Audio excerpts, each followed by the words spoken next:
Good morning, everybody. Welcome to my talk. My name is Ed Diment, and I'm here to talk a little bit about building a Lego model of the RMS Queen Mary. That's a picture of the real ship there. The model I've built, some of you may have seen it if you've already been in the main hall, is in there. If you haven't, then when you go into the main hall, you shall see it about halfway down. It's kind of hard to miss. It's 8 meters long and used 250,000 Lego bricks to build, so it's a pretty big Lego model. The Queen Mary itself was an ocean liner that used to sail from the UK to New York on a fairly regular basis as a means of getting across the Atlantic before we had aeroplanes that could fly there. It stopped serving in 1960, it was launched in 1934, stopped serving in 1968, and is now moored in Long Beach, California as a hotel. So the real ship still exists, and you can, if you're ever over in California, you can go and see it. To give you a little bit of a background, I'm Ed, this is my business partner Duncan. I used to build models and bring them to this show for the last 10 years just for fun. These days I actually now do this for a living at a company called Bright Bricks that we set up. That's a giant Lego Christmas tree that we built that went in St Pancras train station. It was 40 feet tall and used 600,000 bricks, and that's one of 1,200 baubles that I'm hanging on the tree there. So I've been building pretty large Lego models for a very long time, and now people pay me to do that, which is a lot of fun. Like many of you, I started playing with Lego when I was a child. This is me at 6 years old, back in 1978. That's a year long before any of you can remember, I'm sure. That was a Lego model of the CN Tower. So even back then when I was 6, I was having fun with building big, tall Lego models. I think I used most of the Lego I had back then. Then when I got a little bit older, I went off to university and did other things and stopped playing with my Lego, but probably about 15 to 20 years ago, my wife bought me a Lego Star Wars set, and I built that, and I got all excited about Lego again, and started building Lego things. So this is one of the first things I built. It looks a lot like the sort of things that you might build. It's a fairly straightforward Lego spaceship. I then moved on to playing around with making sculptural things. So this is using Lego bricks to create curvy, wavy shapes. So this Lego Tyrannosaurus Rex, if you see here, what I've done is stepped layers of brick. So you have one layer behind another with little steps in them. And if you look at the side of the hull of the Queen Mary when you go in there, you'll see lots of that technique of diagonal steps, like staircases of bricks. And if you do that, you can create all sorts of curves and diagonal shapes on the side of the hulls or structure of any sort of model you're doing, and you can end up with a more rounded shape. So if you take that to an extreme, this is actually a ball, a sphere made out of Lego. So that's really just stepping it round in that direction and over the top to form a dome, and then building an upside down one of those, and you end up with a Lego ball. And then there's a church and a spaceship. So I'm moving into experimenting with Lego building techniques. Of course, when I was a child, there was no such thing as the World Wide Web and web pages and internet sites and all these sorts of things, so I used to have to build Lego with my friends and never got to see much of what was out there. When I started building Lego again as an adult, after a couple of years, I discovered this whole online world. I started posting some pictures up on various sites like Flickr. That made me discover the Brickish Association. Pretty much everybody here who's displaying today are members of the Brickish Association, which is an adult fan club for Lego builders in the UK. I then also discovered there are places like Brickset and Bricklink where you can go and look up Lego sets, where you can buy Lego parts. And really the internet and the ability to look at all of these sorts of websites has moved things on amazingly in terms of how you can actually learn about Lego techniques. So you can become a much better Lego builder by looking at how other people have done things and adding that to how you do things, and then you learn a lot about building Lego models. And there are forums where you can even discuss how to use parts in different ways. So once I'd done that, I started building some even bigger models. I was sort of getting a larger and larger Lego collection. This is my wife lying here, who's there to give some sense of the idea of the size of this spaceship. So this spaceship was about 2.5 meters long. It was one of the first really big Lego models I built. I posted pictures of that online. It's all out of sort of grey Lego, and most of this is built with the Lego lying on its side. So the studs are pointing this way, and then you're looking at the sides of all the bricks, and that gives you a nice smooth finish instead of the Lego studded finish. So you build side to side, and then inside that you put a Lego frame, which we'll look at a bit later when I talk a bit more about how the ship was built. So that was a very popular model. I've always had an interest in ships. Even when I was a child, I used to read books on ships, watch television programs about ships, go and visit ships. So things like HMS Belfast, which moored in the Thames, go down to Portsmouth Dockyard. And this is a ship called HMS Edinburgh, which was a Type 42 destroyer. This is one of the first Lego ships I actually managed to complete and brought to this show about 8 or 9 years ago. It was about 3 meters long, so quite a lot smaller, but the same sort of scale. So there are little Lego people wandering around on here. I took this picture and stuck it on a real sea and sky background, so it almost looks like the real ship, which I was quite pleased with. I had experimented with building ships before this, and I'd got 3 or 4 ships which I'd never really completed, and the reason was because I was building such big ships, I kept building the hull as one piece, and then I couldn't get it out the door, and I couldn't move it around. I couldn't be too much with it, so I suddenly realised, actually there's no reason to build it in one piece. What I can do is build it in sections. So this is the first ship I built in sections. So this actually comes apart here in one part, and then just behind the mast here in the second part. So you end up with three hull sections, each completely separate pieces. And then the funnel, the masts, the radar domes, the radar, the helicopter, all of those bits actually lift off. So you can strip it down so it's just big chunks of hull, and they're really easy to move around, and then you can pack all the other bits in boxes, and that way when you take it to a show, all the stuff stays intact, you don't damage it, you can actually carry it and move it, rather than trying to kill yourself lifting up a whole Lego ship in one piece. So when I get to a show, I put the 3 sections together, add all the bits on, put the little minifigures on, and you've got a display model. Exactly the same thing for Queen Mary. So once I'd done that, I also experimented with building big Lego aeroplanes, using the same principle though. So Concorde, this is about 5 feet long, about 1.5 meters. When you pull the back section off and pull the nose off, you're then left with a big chunk in the middle, and it's a lot easier to transport that way. So I enjoyed the ships, so I went on, and about 5 years ago at this show I had this ship, which is HMS Hood, which is a battle cruiser from just after the First World War era. It was sunk during the Second World War. That's actually got the whole section divided into 4 sections. So you can see it's a longer ship. This one's about 5.5 meters long, used about 100,000 Lego bricks. Exactly the same idea. You can lift the gun turrets off, lift the funnels off, and divide the hull into 4 sections. So I think great, that works well. That's still in. That could go inside my car, just. This one couldn't. This was the USS Intrepid, which was here about 4 years ago. That model was about 5.5 meters long.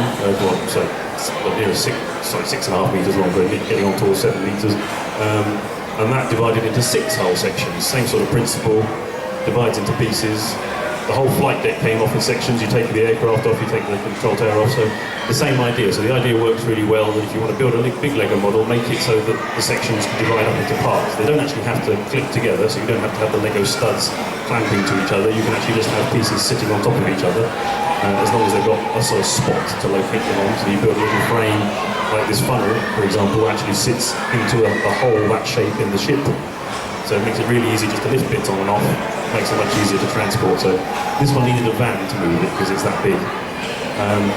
When I was building it, the actual ship that it is the USS Intrepid, which was an aircraft carrier that served in the Second World War, an American aircraft carrier.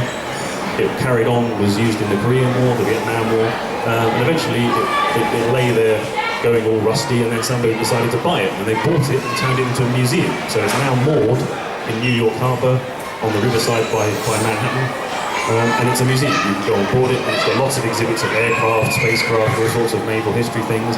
And when I was building the ship, the actual museum found out about it, and they contacted me, they emailed me and said, "Oh, we really love your model. Can we fly you out to New York and put it up in our museum?" I was like, "Yeah, sure." So I went out to New York, set the model up, and eventually they bought it off me. So that is now still there in New York. So if you ever get out to New York, go to the Intrepid Sea, Air and Space Museum, you can walk around on the aircraft carrier and you'll see it. So this aircraft carrier here, if you look in this area here, through this hole in the side, that is actually where this model is. So if you look here, this flight deck, you are looking here in this picture at the underside of that flight deck. So that white steelwork is the underside of this, and this model is sitting just there. So the aircraft carrier is inside itself, basically, which is nice. It's even pointing in the same direction, which is good. So, having gone through this whole experience and proven that you can make big Lego ships, the real USS Intrepid is 280 meters long. If I wanted to build a bigger ship, I've always got to go bigger and better. I had to find something else. Well, the Queen Mary in the real world is 311 metres long. That's about the length of 3 football pitches. A very big ship. Scaled at the same size as the little Lego people. That makes it about 8 metres long. There is no real size scale for little Lego people because these guys, if you compare them to a real person, are somewhat muted. They are very wide compared to how tall they are. A real person isn't usually that wide. They have very, very big heads, so their head is completely out of scale. It makes them look very cute, but it does mean that when you're trying to make a scale model, you've got to work out what size to make it. Generally speaking, people tend to make models for minifigures that are somewhere between 1 to 50, so that means 50 times smaller than the real world, or 1 to 30 at the other end of the scale. Anywhere in between those two will tend to work. So if something is 30 metres long in the real world, you make it 1 metre long, and that's suitable for Lego figures, or 40 or anywhere in that range. If you're scaling it for their height, you tend to find that doorways end up being very wide because the figures are very wide and everything looks a little bit small. So I went for somewhere in the middle of that range and went for 1 in 40, which means that lengthwise it's a little bit long compared to their height, but it looks right because of the size of their head and their arms and so on. So it's a nice scale to work to. The other advantage of using a scale that's a round number, like 1 to 40, is it's a lot easier to divide up numbers by 40 than it is dividing by 37 and a half or something weird like that. So the first thing in terms of building a big Lego model of a ship is you need to do some research. So I went online, used Google, you can use any other search engine, typed in RMS Queen Mary, and fairly quickly found this image, which is a nice drawing that someone had done of the Queen Mary from the side. And I can use that, print out a picture of it, measure how big the picture is, I know how big the real ship is, and that allows me to work out the size of anything on the ship. There was also another website where some very nice person had gone and found lots of deck plans of the ship from when it was built, and when it was in service, and even when it was used as a hotel. So this is actually one of the deck plans. So we're looking here at the promenade deck. So this is the line of windows along here. If you looked at it from above, that's what it would look like. So this is, you could walk all the way down this deck. Back in the days that the ship served, it was launched in 1934, started serving in the late 1930s and then into the 40s and 50s. People didn't watch television, they didn't play computer games, they didn't have any of these sorts of things. What they would do is they would go up and down the promenade deck, they would sit in chairs, they would drink tea and coffee and have biscuits and talk to each other, and that was their entertainment. So the promenade deck is actually very large on this ship. It's a bit wider than this whole area is here, and then about 200 metres long. So massive area where they had tables, chairs, and you could sit, watch the sea go by and talk to your friends. And that was what people did. Above that is then the lifeboat deck, so you can see the 24 lifeboats lined up on either side. This is a very useful sort of set of drawings. These are higher up in the ship, so you can't see the bow and the stern. As the drawings go down, the stern comes in here at the bow. And I used this to work out where to divide the ship. Now, I didn't divide the ship into 8 equal parts, I divided it where it made sense to slice the ship up. So if we come back here, there's a big mast and a load of rigging here. You don't want to cut through the middle of that because that makes it awkward to put together. So the first line I drew was just in front of this bulkhead there. The second one was a bit more difficult because this area is quite complicated, but I realised that if I go up just behind the bridge here, I can not cut this lifeboat in half, or I can do a nice line down there. And then you don't want to cut the funnels in half, so the next one is between the funnels, and then between the funnels again, and then just behind the funnel. And so the 8 sections of the hull simply work as where it's most convenient to slice the model up, so they're all slightly different lengths. And that's really how I decided to chop the thing up. What I then did was everyone's favourite thing, a load of maths and spreadsheets. This is why it's very useful to learn maths and become quite good at it, and then you can do these sorts of things fairly easily. This actually is somewhat more straightforward than it looks. You start off with the length of the ship. If you go online, it tells you straight away, if you Google it, Wikipedia, it tells you it's 311 metres long. If I divide that by 40, that gets me to 7.8 metres the length of the ship at the waterline. It's a little bit longer when it sticks out over the waterline. And what I can then do is I know that a Lego stud is 8 millimetres long. You multiply that into that and it tells you that the Lego ship is 972 Lego studs long. So these little Lego studs here, 972 of those, and that's how long the ship with the waterline is. I can also turn that into plates or bricks, so if you're building sideways, how many plates would you have to stack up, or how many bricks would you have to stack up to make the length of it? Once you've done that, you can basically scale everything to that. So I can say how tall is the funnel on the drawing compared to the length of the ship, and that will give me how high the funnel needs to be. Funnel height, so it's 54 studs or 45 bricks. So if you stack 45 Lego bricks together in height, that will give you the height of this funnel. I was trying to be fairly accurate, so I ended up with things like the funnel width is 23 studs, which is an odd number of studs wide, which isn't very helpful because the ship is an even number of studs wide. So if you want the funnel to sit in the middle of the ship, if you come up later on and look inside, you'll see that it's actually set half a stud in on either side so that it sits on the middle line of the ship.